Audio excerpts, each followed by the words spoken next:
The feminine intelligence behind soft power economy. She was stirring honey into her tea when the notification appeared. Another woman she'd never met had just launched a six-figure business from her living room. The spoon paused midair, not envy, just that familiar question returning. What do they see that I don't? The world was shifting beneath everyone's feet, but most people were too busy looking up at the old towers of power to notice. She wasn't chasing corner offices or boardroom seats. She was building something quieter, something that didn't need permission. They called it soft power, but there was nothing soft about the intelligence behind it. She'd spent years believing that impact required volume, that to matter, you had to be loud, aggressive, relentless, the kind of presence that fills every room and demands every ear. But lately, she'd been watching a different pattern emerge. Women were building empires in the margins, creating economies in the spaces that traditional business had overlooked, and the returns were staggering. According to recent studies, women-led businesses now account for over 40% of new entrepreneurial growth in North America, with home-based ventures showing the fastest expansion rates. But the numbers only told half the story. The other half was happening in living rooms, at kitchen tables, during those stolen hours between school drop-offs and dinner prep. It was happening in the language of connection rather than conquest. She remembered the first time someone called her work just a side project, the dismissiveness wrapped in a smile. Part of her had believed it too, as if anything that didn't require a suit and a commute couldn't possibly be serious. As if flexibility meant fragility. But that assumption was the crack in the old system's foundation. Because what they called SMA, she was starting to recognize as strategic. The feminine economy wasn't built on domination. It was built on something the traditional market had consistently undervalued: relational intelligence. The ability to read rooms and people and moments. To build trust before transactions. To create communities that didn't just buy products but believed in missions. She'd seen it in her friend who turned her struggle with postpartum anxiety into a wellness platform that now serves thousands. In the neighbor who transformed her grandmother's recipes into a subscription box empire. In the woman she met online who built a seven-figure coaching business teaching other mothers how to reclaim their voices. None of them had MBA degrees. Most had started with less than $1,000, but they all understood something that Harvard doesn't teach. She opened her laptop and scrolled through her notes, ideas she'd been collecting, like pressed flowers between the pages of her daily life. A course about intuitive leadership. A product line built around sustainable motherhood. A consulting service for women transitioning back into themselves after years of putting everyone else first. Each idea felt too small to matter, too personal to scale. Then came the doubt, the kind that whispers louder than failure. Who are you to think you can do this? There are already experts, already established voices. What makes you different? The voice sounded like her own, but it carried the weight of every message she'd absorbed about staying small, staying grateful, staying in her lane.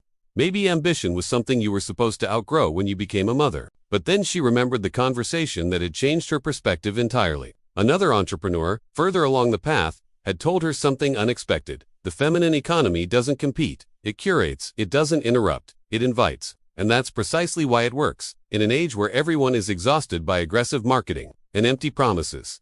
The statement had stayed with her like a seed, waiting for the right season. She began to notice the pattern everywhere. The most successful women in the new economy weren't copying the old playbook. They weren't trying to out-hustle or outshout the competition. They were creating entirely different games, building businesses that prioritized sustainability over speed, community over conquest, meaning over market share. And somehow, paradoxically, they were winning. Research from the past 3 years shows that businesses emphasizing authentic connection and value-driven missions are growing at twice the rate of traditional profit-first models. The market was evolving. Consumers were exhausted by the hard sell. They were hungry for something that felt human again. She smiled, not because it was easy, but because it was finally making sense. The soft power economy operated on different metrics. Success wasn't just revenue, though that came. It was also measured in lives changed. In women who found their voices again, in children who grew up watching their mothers build instead of shrink, in marriages that strengthened when both partners felt fulfilled, in communities that formed around shared values rather than shared transactions. This wasn't about rejecting ambition, it was about redefining it. She thought about her own journey, the years she'd spent trying to fit into corporate structures that felt like wearing someone else's skin, the performance reviews that praised her work but questioned her executive presence, code for not being aggressive enough. The slow realization that the system wasn't broken for her, it was simply built for someone else. What would you have done in her place? The question wasn't rhetorical anymore. It was the fork in the road she'd been standing at for months. Keep trying to succeed in a game designed for different rules, or build something new entirely. She chose the latter, but not loudly. The feminine approach to power had always been underestimated because it didn't announce itself. It worked through influence rather than authority, through networks rather than hierarchies, through trust built slowly over time rather than attention grabbed quickly through force. And in the digital age, those qualities had become the most valuable currency of all. She started small, a newsletter to 23 friends about navigating identity after motherhood, then 50 subscribers, then 200. The growth was gradual, organic, almost invisible to anyone looking for explosive launches and viral moments, but it was real, and it was sustainable. Within 8 months, that newsletter became a community platform, then a coaching program, then a small team of women working remotely, building something that mattered to them while still showing up for the people they loved. Her workspace was still her kitchen counter, but it no longer felt like chaos. It felt like possibility. The invisible economy was where the real revolution was happening. Not in the headlines or the TED Talks, but in the quiet accumulation of women deciding they didn't need traditional gatekeepers to build meaningful work. According to recent data, over 65% of new online businesses are now started by women, with the majority operating from home with minimal startup capital. But capital wasn't the currency that mattered most in this economy. The real assets were different. The ability to build genuine relationships, to communicate with empathy and precision, to create spaces where people felt seen rather than sold to understand that attention isn't captured, it's earned through consistent value and authentic presence. These were skills that had been dismissed as soft for decades, until suddenly, they became the hardest things to automate and the most valuable things to possess. She began teaching what she'd learned, not from a place of arrival, but from a place of honest exploration. She shared her failures alongside her wins. The months where revenue dropped, the partnerships that didn't work out, the moments of doubt that still visited like unwelcome guests at 3 in the morning. And that vulnerability became her greatest asset, because the feminine economy didn't demand perfection.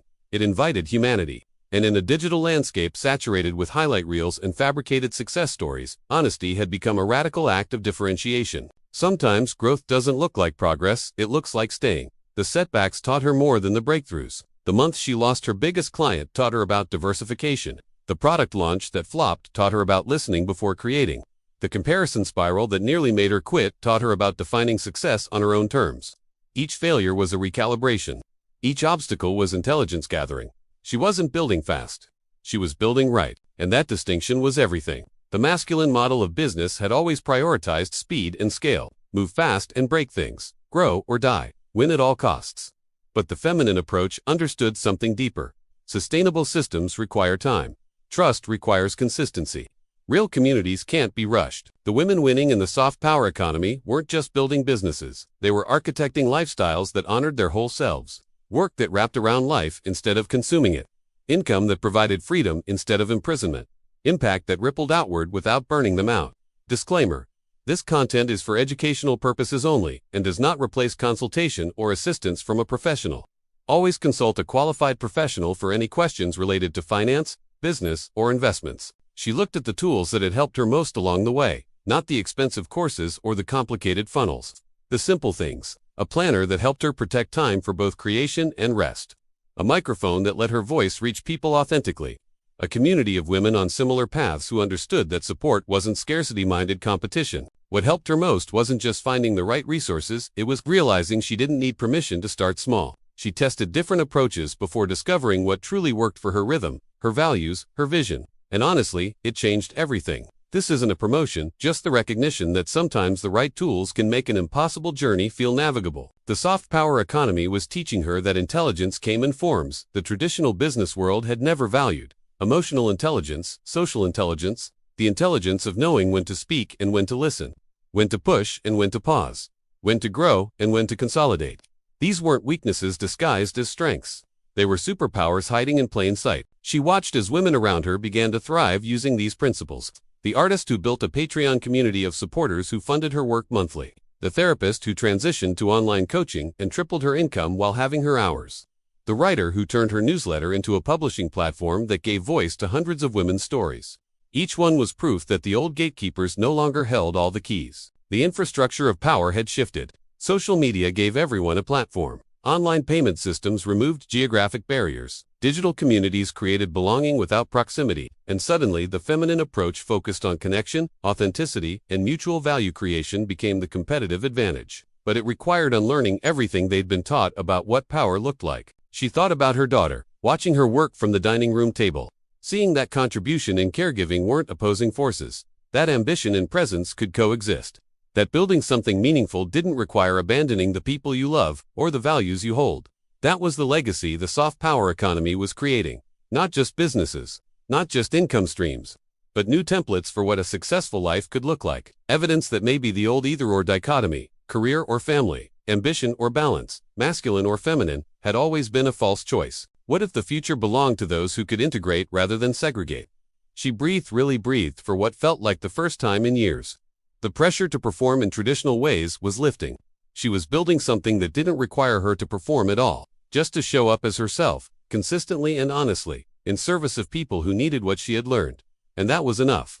More than enough. The revolution wasn't being televised because it wasn't happening in the places cameras usually pointed. It was happening in homes and hearts, and the quiet confidence of women who decided their intelligence, their particular way of seeing and connecting and creating, was exactly what the world needed, not despite its softness.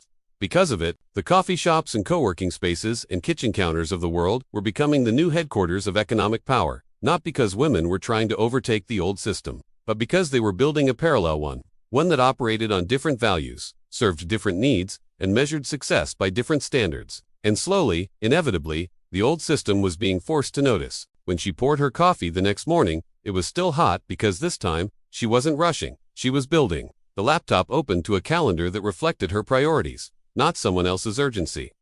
The work ahead was challenging, but it was hers. The impact was growing, but it was grounded. The success was coming, but it was sustainable. She had stopped chasing the definitions of power that had never fit, and in doing so, she'd discovered her own. The feminine intelligence behind the soft power economy wasn't about being gentle instead of strong. It was about being whole instead of fractured, strategic instead of rushed, connected instead of isolated. And in an economy increasingly built on trust, attention, and authentic human connection, those qualities weren't just nice to have. They were the new essential. Her phone buzzed with a message from a woman she'd mentored last spring. 3 words. I launched today. She smiled, remembering that same feeling. The terror and exhilaration of stepping into your own story, of deciding that your voice mattered, that your way of working deserved space, that the world needed what only you could bring. The soft power economy was growing, not because women were taking from men, but because everyone was realizing that there was more than one way to build, lead, and thrive. And the ways that had been dismissed for too long were often the most resilient, the most adaptable, the most human. She closed her laptop and looked out the window. The world looked the same as it had yesterday, but something fundamental had shifted, not out there. In here, she'd stopped waiting for permission, stopped measuring herself against standards that were never meant to fit, stopped believing that her way of working was less legitimate because it didn't require sacrificing everything else she valued. And in that shift, she'd found something more valuable than any corner office or title. She'd found her power, and it had been there all along. Tell us what part of this story resonated with you most, and where you're watching from. Your journey might just inspire the next one. Tell us which country or city you're watching from. See you in the next video. Bye.